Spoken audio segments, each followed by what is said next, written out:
है। सही बात। ट्रेडिंग में ना पैसे बनते हैं, इन्वेस्टिंग में वेल्थ बनती है। ये फर्क एक बड़ा डिफरेंस है, और जब आप बारीकी से नजर डालेंगे तब आपको ये फर्क समझ में आएगा। अच्छा सर, छोटी आंखें, focus, devil eyes in detail, वो तो हमने कर लिया, लेकिन लंबे कान, बड़े कान, उसका क्या महत्व है बाजार में? हाँ, ये इंटरेस्टिंग है। बड़े कान में सिंपल ये कि मतलब सबकी सुनो, या आंखों में सबकी देखो या सबकी सुनो। मतलब आपको जहाँ से खबर मिले सुनो। सुनने का मतलब ये नहीं कि आपको एक्शन लेना है, सुनना जरूर है। कई सारे जैसे टेक्निकल एक्सपर्ट्स कहते हैं मैं तो खाली चार्ट देखता हूँ, न्यूज़ नहीं देखता, वो गलत है। गलत है। क्योंकि क्या होता है, अगर कोई न्यूज़ ऐसी आई कि आपका स्टॉक सीधा गैप से नीचे खुलेगा या गैप से ऊपर खुलेगा, तो उसके चार्ट्स का कल के दिन के चार्ट्स का कोई मतलब नहीं है। सो आपको बाजार की खबरों पर पकड़ होनी चाहिए, समझ होनी चाहिए। और दूसरी चीज़, जब ये हम कहते हैं कि आप सुने सबकी करें मन की, तो आप मन की कब करेंगे? जब आपकी पूरी तैयारी, आपको पूरा पता है, आपको पूरा खबर है, तो वो आप सुनकर करेंगे ना, तो आपका काम हो जाएगा।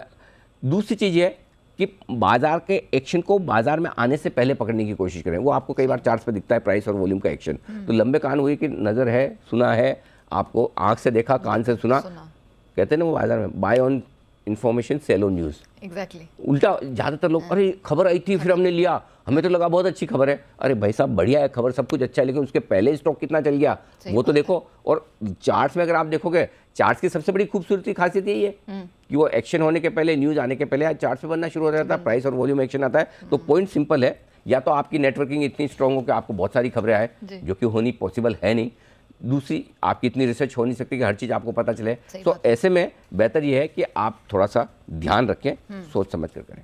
तो कान खुले रखिए, ध्यान रखिए, सबकी सुनिए और बिल्कुल बारीकी से काम करिए। अच्छा सर, जो गणेश मंत्र है उसकी शुरुआत ही वक्र तुंड से होती है, घुमावदार सूंड। हाँ। इसे कैसे जोड़ा जाए बाजार के अंडरस्टैंडिंग में? और ये एक ऐसा अंग है गणेश जी के शरीर में जो सिर्फ उन्हीं के पास है, और किसी के पास नहीं। यूएसपी है, न किसी इंसान के पास है, न किसी भगवान के पास। और उनके मैक्सिमम काम सारे सूंड से ही होते हैं, है ना। जिस दिशा में जैसे घूमना करना है, ये है ना। मतलब ये किस चीज़ को बताता है? फ्लेक्सिबिलिटी। बाजार के सामने अड़के रहेंगे ना तो कुछ नहीं होना है। Market is supreme, market is God. हम बाजार के भक्त हैं, बाजार के चेले हैं, बाजार के शिष्य हैं, सीख रहे हैं, जिंदगी भर सीखेंगे। अगर हमने ये सोचा कि हम जो सोचे हैं वैसे मार्केट चलना चाहिए, मार्केट क्यों नहीं गिरा, स्टॉक क्यों नहीं बढ़ा, हम आप हैं कौन? तो मार्केट के मूड के साथ फ्लेक्सिबल। जैसे हमने 11,800 से हमने शुरू किया, जब 12,400 का हाई बना था, नहीं लेना है, नहीं लेना सब, हम 7,500 तक इन्वेस्ट करवाते रहे। बाद में जब नीचे आया, ट्रेडर्स को तब भी नहीं, ट्रेडर्स को हमने मार्केट में आने के लिए, लॉन्ग पोजीशन करने के लिए बोला कब? 8,800 के बाद, 1300 पॉइंट बढ़ने के बाद। 1300 पॉइंट बढ़ने के बाद जब कंफर्मेशन आ गई, हाँ मंदी का मार्केट खत्म हो गया, अब तेजी करिए। सो आपको फ्लेक्सिबल होना पड़ेगा, तेजी मंदी दोनों। आप अपनी पोजीशन के हिसाब से अड़कर बैठे रहेंगे, शॉर्ट कर दिया, कोई बात नहीं, क्या होगा? 7,500 पे क्या, 8,000 पे क्या, 18,000 तक खड़े रहोगे? नहीं ना। तो वो फ्लेक्सिबिलिटी होनी चाहिए, बाजार के साथ बदलने की आदत होनी चाहिए। अगर आप ये सोचते हैं बाजार आपके हिसाब से बदलेगा तो बिल्कुल गलत है। तो इसलिए वो कहते हैं तूफान आता है ना तो हमेशा बड़े पेड़ गिरते हैं, सही बात है। घास नहीं, घास टिकी रहती है, घास झुक जाती है, नम जाती है, पेड़ तन के ऐसा खड़ा रहता है, गया काम से। तो अपने थोड़ा सा विनम्र रहने का, मार्केट को जैसा है वैसा मानने का, भगवान मानो वैसा बन जाए। भगवान मानोगे, भगवान हमेशा भक्तों पर प्रसन्न होते हैं, और आप अपने आप को तोप समझेंगे फिर तो ठीक है, उड़ जाएंगे, उड़ जाएंगे, और क्या है। अच्छा सर, वैसे तो गणपति के बहुत सारे नाम हैं, उनमें से एक नाम एक दंत भी कहा जाता है उनको, तो ज़रा बताइए कि इसका बाजार से क्या महत्व है, क्या सीख है? देखिए, एक दंत का मतलब है कि आप अच्छी कंपनियों में इन्वेस्ट कीजिए। अच्छा। हाँ, और ख़राब कंपनियों से निकल जाइए। इन्वेस्ट आप अच्छी कंपनियों में करते हैं, उसके बाद स्टॉक कभी किसी वजह से गिर जाता है, गिर जाए डरिए मत, डरना नहीं है, एवरेज कर लेना है।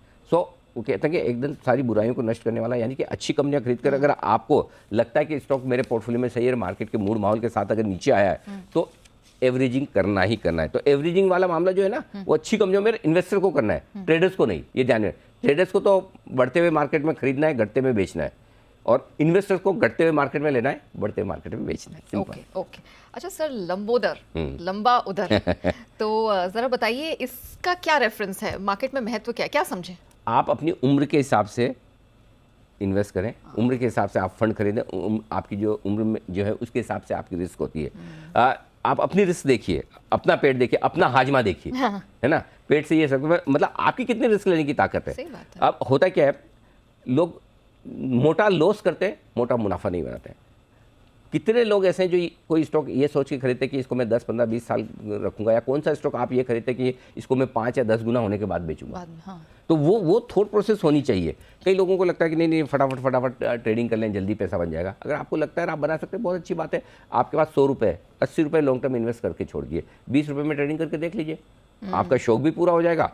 और अगर वाकई में 20 रुपये में आप बढ़िया पैसा बना सकते हैं तो बाद में आप ट्रेडिंग शुरू कर दीजिए। तो अगर आप लंबा पैसा और बड़ा पैसा बनाने की नहीं सोचेंगे, बड़ा मुनाफा कमाने की नहीं सोचेंगे, तो मामला मुश्किल है। ओके सर, जब हम गणपति जी की बात करते हैं तो उनकी सवारी, उनका जो वाहन है मूषक, उसको नहीं भूल सकते सर। हम जाते भी हैं ना सिद्धिविनायक, तो उनके कान में अपनी विशेष बताते हैं। तो जरा बताइए मूषक जी को कैसे देखें?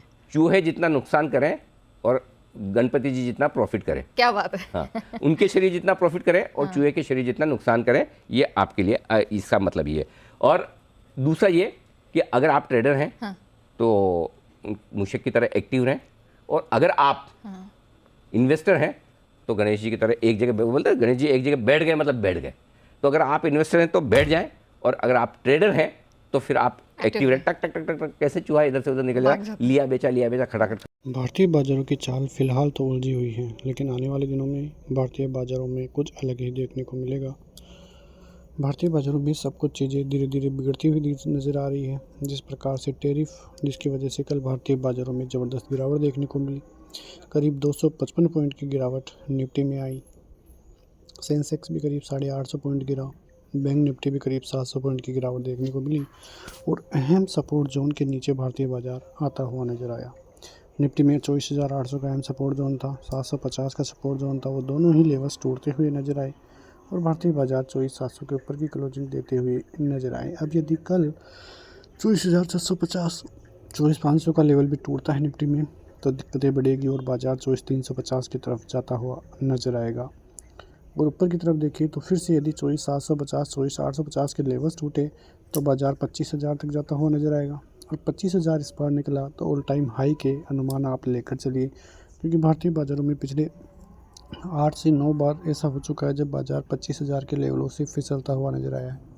25,000 का जोन एक लक्ष्मण रेखा ही आप मान लीजिए, इसको पार होते ही बाजार में एक नई दिशा देखने को मिलेगी, एक नई तेज़ी देखने को मिलेगी, और बाजार ऑल टाइम हाई तक जाते हुए भी नज़र आ सकते हैं। वहीं बात करें बैंक निफ्टी की, तो बैंक निफ्टी में 55,000 का अहम सपोर्ट जोन टूटा, 54,800 का भी टूटा, 500 का भी टूटा, और 500 के नीचे की क्लोजिंग बैंक निफ्टी देता हुआ नजर आया। 54,250, 200 का अहम सपोर्ट जोन है, वो टूटा तो 54,000 और 53,800 ये जोन आते हुए दिखाई दे सकते हैं। बैंक निफ्टी में ज़बरदस्त गिरावट देखने को मिली है, और ये गिरावट दर्शाती है कि बैंक निफ्टी में अहम सपोर्ट जोन ब्रीच होते हुए नजर आए हैं। FIIs का बिल्कुल भी साथ भारतीय बाजारों को देखने को नहीं मिल रहा है। आप पिछले 5 दिनों का डेटा देखोगे तो आपको करीब 10,000 करोड़ की सेलिंग देखने को मिलेगी, जबकि बाइंग करीब 1246 करोड़ की ही देखने को मिल रही है।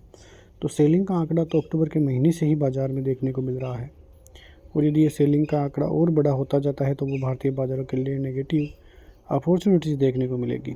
तो कुल मिला के देखें तो भारतीय बाज़ारों की तरफ से ऐसे कोई संकेत तो देखने को नहीं मिल रहे हैं जिसकी वजह से भारतीय बाज़ारों में कोई बड़ी तेज़ी या बड़ी रैली आती हुई नज़र आई। थोड़ा सतर्क रहने की ज़रूरत है। Q1 के नतीजे अच्छे नहीं थे, लेकिन अब धीरे धीरे भारतीय बाज़ारों में करेक्शन जो हो रहा है वो बढ़िया देखने को मिल रहा है। यदि कुछ समय और बाज़ारों में ऐसा रहा तो भारतीय बाज़ार अहम सपोर्ट जोन से फिर से रिवर्स करते हुए नज़र आ सकते हैं, और यदि रिवर्सल आता है तो ज़बरदस्त रिवर्सल आने के ज़्यादा संकेत देखने को मिल रहे हैं, क्योंकि कई चीज़ें थी जो भारतीय बाज़ार पचाता हुआ नज़र आ रहा है। उसमें जो ट्रंप का टैरिफ वॉर था वो भारतीय बाज़ार धीरे धीरे पचा चुका है, उसका ज़्यादा इम्पैक्ट भारतीय बाज़ारों में देखने को नहीं मिला है। कल से टैरिफ लगा इसलिए भारतीय बाज़ारों में गिरावट हुई, लेकिन अब हो सकता है कि जो गणपति का त्यौहार है उसमें भारतीय बाज़ारों में 7 में से 6 बार तेज़ी देखने को मिली है, तो इस बार भी तेज़ी की संभावना ही देखने को मिल सकती है। तो ये सभी चीज़ें भारतीय बाज़ारों के लिए काफ़ी अहम देखने को मिल सकती हैं। और भारतीय बाज़ारों में यदि बात करें तो अच्छी खासी चीज़ें देखने को मिल रही हैं। बैंक निफ्टी में ऊपर की तरफ यदि 54,650 पार होता है तो 54,800 और 55,000 के लेवल्स फिर से देखने को मिल सकते हैं, और भारतीय बाज़ार एक अहम तेज़ी भी दिखाता हुआ नज़र आ सकता है। तो ये सभी चीज़ें भारतीय बाज़ारों के लिए कल के लिए काफ़ी इम्पोर्टेंट रहती हुई नज़र आएगी। यदि डेटा को देखें तो भारतीय बाज़ारों का डेटा अभी भी नेगेटिव ही है। जब तक अहम रेजिस्टेंस जोनों के ऊपर नहीं जाता है तब तक भारतीय बाज़ारों में सेलिंग का दौर ही देखने को मिल सकता है। मिलते हैं नेक्स्ट वीडियो में, तब तक के लिए जय हिंद।